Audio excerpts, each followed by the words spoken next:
ArrowRight Klaus, who describes himself as an evangelical Christian and hosts Good Friday prayer breakfasts, said his wife considered supporting Florida Gov.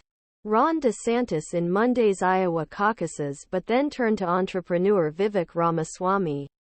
According Klaus, echoing many other Iowa Republicans, decision was driven in part by Trump's Supreme Court picks, which led to Roe v.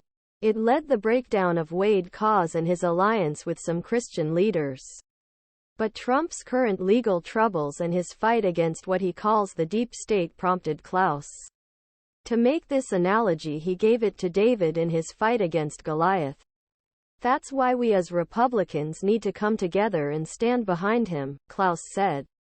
For years, white conservative evangelicals have played a pivotal role in determining who will win the Republican Party conventions that kick off the nomination process.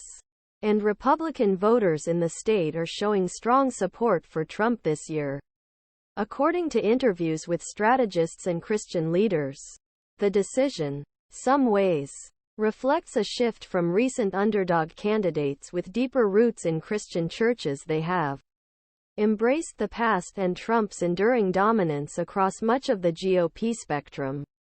Trump is in many ways an unlikely hero for those who identify as deeply religious Christians. Given his history of committing adultery, promoting lies, making crude comments and insults about women, people who oppose him. But many people overlook these indiscretions and questionable morals.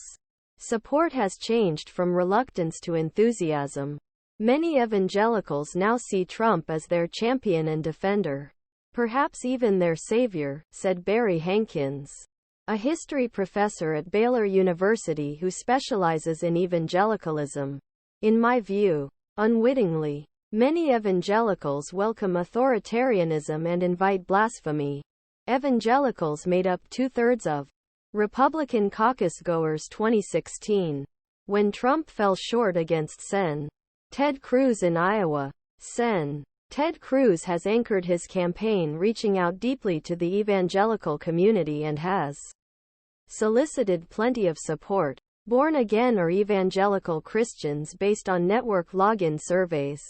Cruz was another example of a recent escalating insurgent campaign with support from Christian conservatives, including some influential Iowa Christian leaders. Following similar victories by Rick Santorum in 2012 and Mike Huckabee in 2008. But evangelical voters in those contests were more evenly divided than they appeared before this year's caucuses. Cruz received 34% of the vote and Santorum 32%. Huckabee had greater consolidation and won 46% of evangelical Christians. But this time they largely lined up behind Trump's longtime favorite. And reasons they largely stand behind him are same reasons that much rest of his base does, including his claims without evidence that Trump was target a politically motivated attack through justice system. Steve Scheffler, president of Iowa Faith and